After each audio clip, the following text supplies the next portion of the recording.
Aku är signal.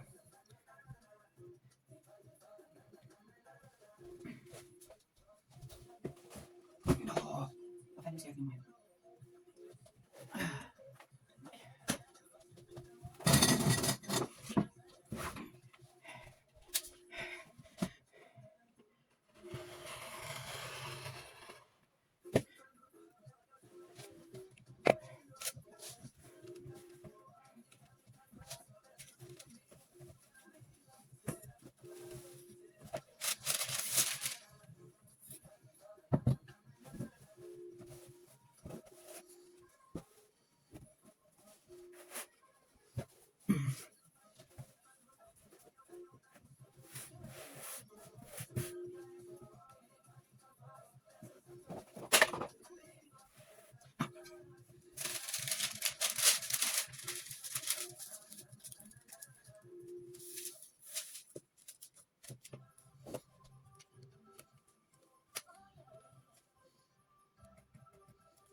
Non comprends ça. Ah, ça c'est pas vrai.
Hvis du skruer den af, jeg gerne være det. Og så den er så degraderet til 26 cm. Minus andet, det er en ordentlig marked. Jeg vil have en rundt. Så kan jeg skære ud. Der bliver sådan set smangere, end det er tiltænkt. Det skal jeg med. Det er kun mig, der skal bruge det.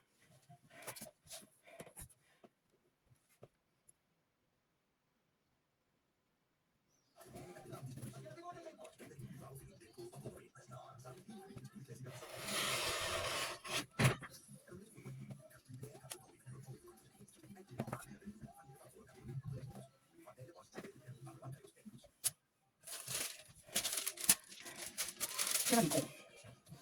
Og det skulle jeg have nødt til.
Sådan.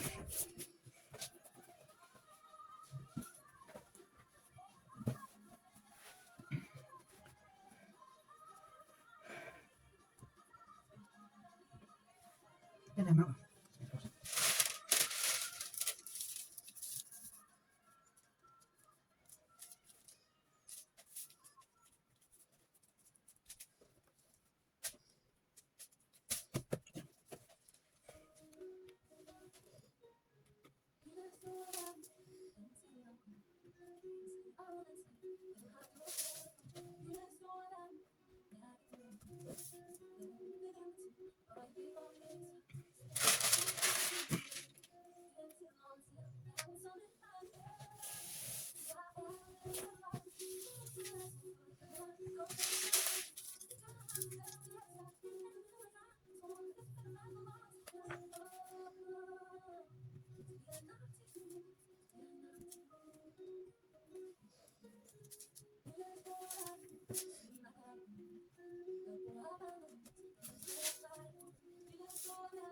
Yes.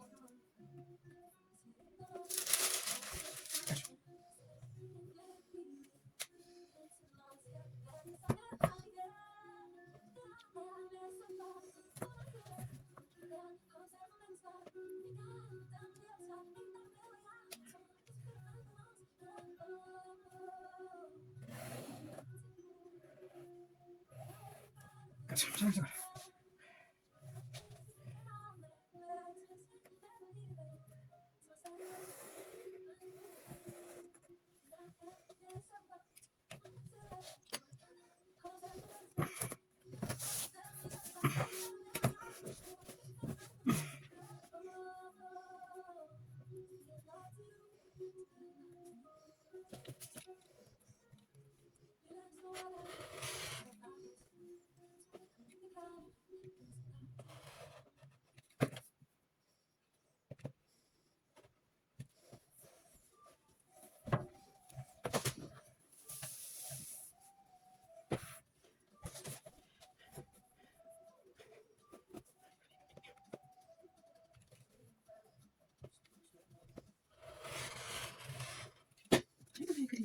Hvis du tror det, så er du bare kan se. Det er sgu da ikke. Nej.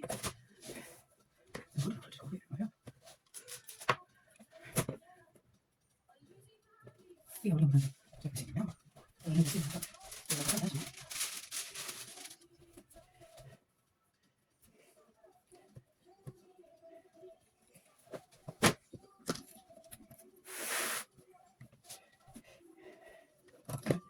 billede først.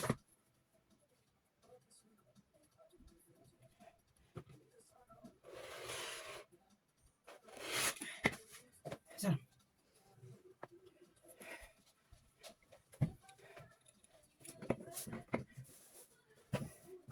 Så.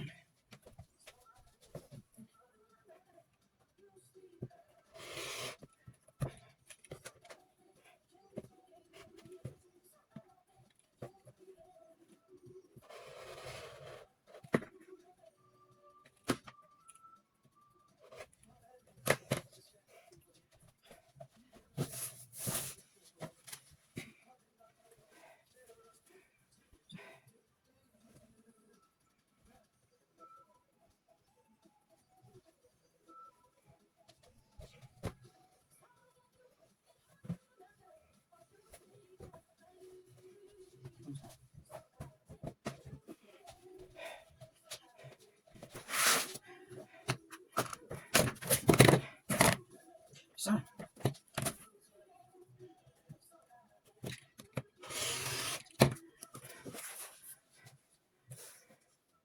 Det bliver lidt for langt. Det er selvfølgelig godt, men jeg fik han jo.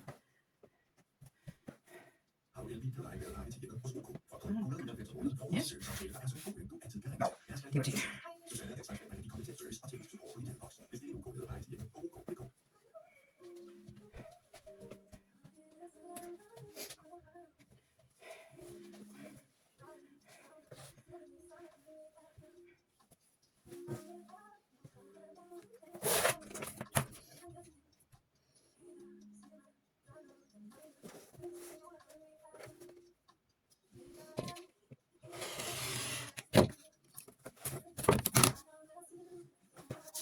Hvad er det?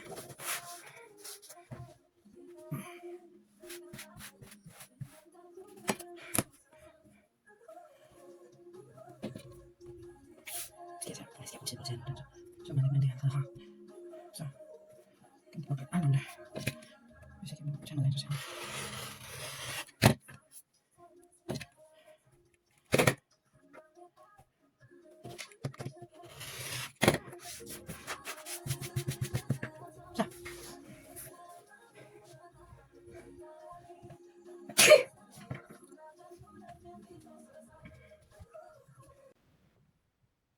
Nå, vi prøver lige igen.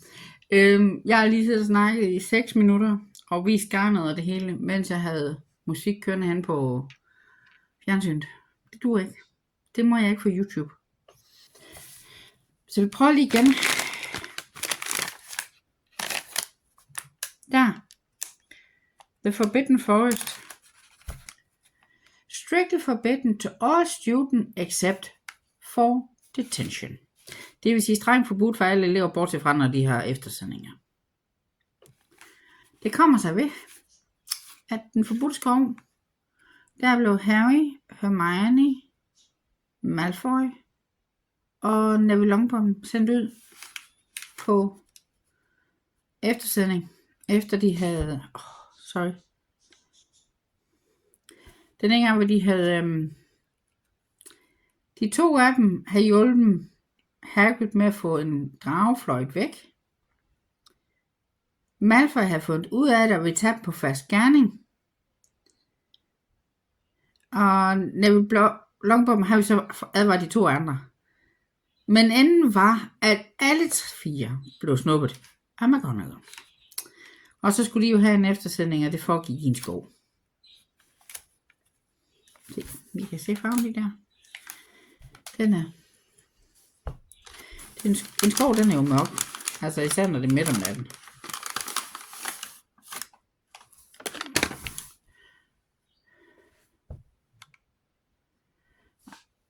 Vi får det ikke se særlig godt. Der er noget grønt her. Der er noget sort. Hvad der godt kunne ligne lidt gråt hernede omkring. Men jeg tager et ordentligt billede og sætter ind lige her. Lige oven på de klokker der. Og det skal, så kan jeg se, hvordan jeg skal sætte det.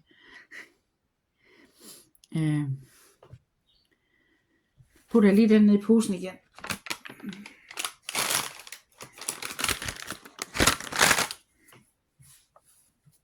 I laver. Det må vi lige tage med. Nå, skal vi se trøjen, hvor langt vi er nået. Jeg er stadigvæk ikke noget så forfærdeligt langt. Ja. Kan du se, jeg har det der. Så når jeg, det vil sige, at jeg er næsten færdig med farve 1. Det vil sige, det er så ikke, fordi mit hoved har besluttet sig for, det føler ikke det mønster der. Og det, jeg har så meget gang i overskud. Jeg kan godt tage næste mønster halvdel. Jeg kan desværre ikke vise det, men når jeg når her, så skal jeg skifte fra den grå til farve nummer 2. Og jeg tror, jeg blev enig med mig selv om lidt over 3 meter af den grå i det her nøglebund. Så det skal jo nok. Jeg har et nøgle mere, hvis det skal være, men jeg satser på, de 3 meter, det er nok. Jeg skal snart til aftensmad. Skal heldigvis have nem aftensmad i dag. Nå. Så er det lykkeligt. Hvad der står jo 2 sekunder. Det tog lige lidt mere end 2 sekunder, for jeg troede ikke, jeg havde lukket ud, men det havde jeg.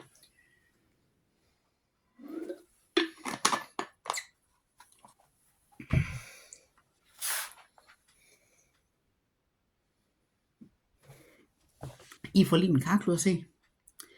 Det er ikke så forfærdeligt langt, jeg nåede. Den har lige gemt sig på dag, jeg kunne ikke finde den. Men jeg er nået hertil. Jeg slår 4 masker op, deler på midten, strikker 3 udtagninger i hver side, skifter farve, 3 udtagninger i hver side, skifter farve, 3 udtagninger i hver side. Det bliver så ved med indtil jeg har omkring 83 masker. Nej, 84 masker plejer jeg at strikke til. Det kan så godt være, det kommer til at knive i år, alt den her gang. For jeg skulle gerne have det til at gå lige op. Så om det bliver 82 masker den her gang. Det er utænkeligt. Det finder jeg ud af med mig selv. Men de skal nok blive færdige på et eller andet tidspunkt. Og forhåbentlig inden udgangen af december. Og så er der min strømpe. Min julestrømpe. Ja. Jeg er noget en smule længere. Men nok kun et. Der er 5 udtagninger. Jeg tror, jeg er noget 3 ud på arbejde. Eller 2. Hvor den sidste, den stadigvæk sidder på pinden. Så ja. Stille og roligt, men målrettet fremad. Kan vi ikke godt blive enige om det? Så.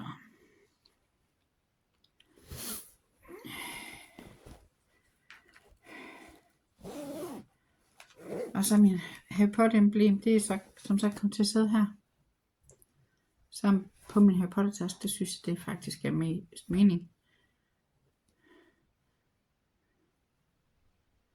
Så, nu er min telefon her strøm, det kan den få lige om lidt. Så har jeg den der Magic Hands. Passer det ikke meget godt til en Magic task. Og så var det lige en enkelt garnnøgle også. Så de er der alle sammen. Hvad har vi ellers lavet? Sorry. Jamen altså, jeg vil skære stof. Jeg henter lige noget stof, der ligger herovre. Det er til nogle tasker.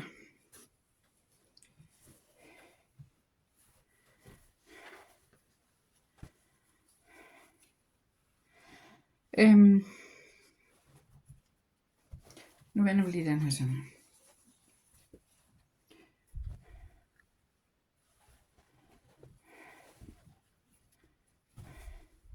Godt.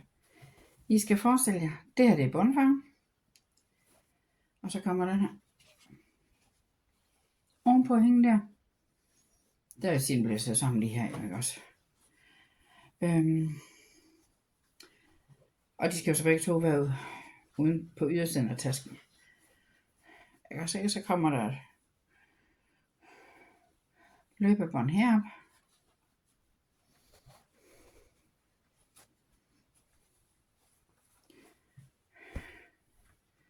det bliver så i samme farve, og så kommer der en lomme indvendig i. Det har vi her.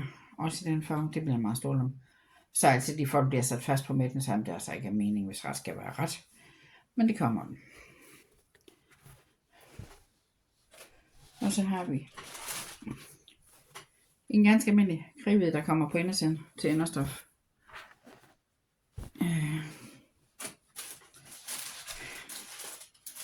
Jeg beklager, at det larmer lidt. Og så har vi noget rødt bindebånd. Det er den ene taske, jeg skal have syet. Den er klippet. Så skal vi have. Ja, det bliver så alt sammen lined med sådan noget her. Taske nummer 2 skal have grøn bund. Og den her i top. Og også som lomme selvfølgelig. Og så med hvid bindebånd. Jeg kunne ikke få en grøn. Passer ikke nok købe det. Det er de 2 tasker til mig, Britt.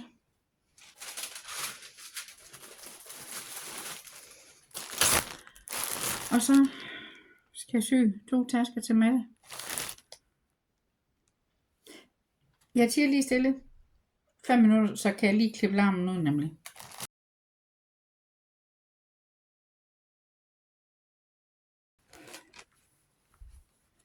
Og den skal sys i de her 2 farver. Det er altså en meget lys lilla. Eller stoffer hedder det jo. Det er så ikke helt samme model som den anden. Den skal blandt andet kviltes den her. Det må vi gøre. Og så skal den lukkes med en lynlås. Jeg kunne bare ikke huske, hvor bred den skulle være. Så jeg købte en halv meter lynlås. Så har jeg vel nok. Den kan altid klippes til. Det er fordelen med dem her. Hvis det er, de bliver lavet rigtigt, så kan de klippes til. Og man kan så sjovt nok heller ikke få en lille lynlås. Ej, for man kan jo aldrig lille stof jo, vel? Not. Nå. Men det var det, jeg sådan lige gik og hyggede mig lidt med nu her. Inden jeg skal til at lave mad lige om et par minutter. Jeg vil se, klokken er ved at være 5. Så. Ja. Men meningen var, at min mand han skulle have været kommet hjem i dag. Det kommer han ikke. Så de har. Ja, de skulle hive plaster der, de skulle kigge på foden. Det sagde jo så fast, og så hiver man jo til. Og så gik det hul. Og så må han ikke komme hjem, fordi det bløder. Så nu vil de sætte en ny forbinding på, og så vil de kigge til det et par gange i løbet af i dag. Og så igen i morgen formiddag. Hvis det så ikke væsker der, så skal jeg hente ham i morgen. Og hvis det så stadigvæk væsker i morgen, så kommer han ikke hjem før mandag.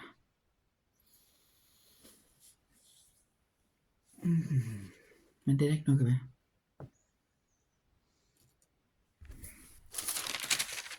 Så.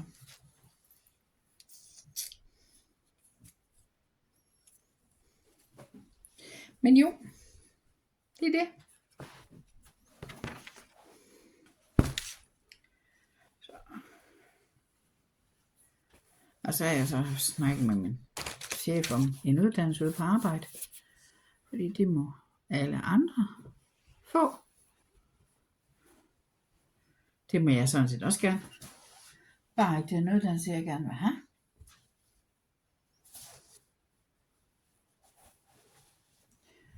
Jeg kunne godt tænke mig noget med noget økonomi.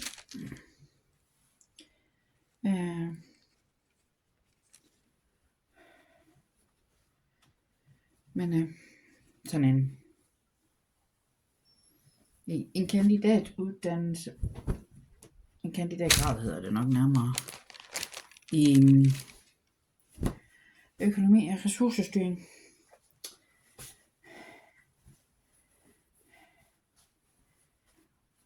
Det må jeg bare ikke få, når jeg arbejder i Landbrugsstyrelsen. Fordi det kunne jo risikere at uddanne mig til, at jeg søgte væk. Ja. Det var så også planen, men det ville de jo ikke vide. Så nej. Hvilken som helst der uddannelse, der kan bruges inden for mit fag.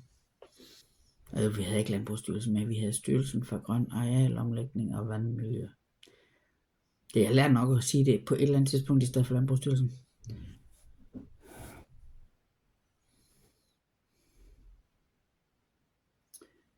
Men ja, så nært. Man kan ikke altid få det, som man gerne vil have det. Men hvor man tænker, jeg synes, vi snakkes ved i morgen. Jeg kan gerne sige ikke, for jeg får optaget noget i aften overhovedet. Så skal vi ikke bare sige, at vi snakkes ved? Så må I have det. Det var ikke pænt, det der. Må I have det nok så fornøjeligt. Ikke? Hygge, hej, sagde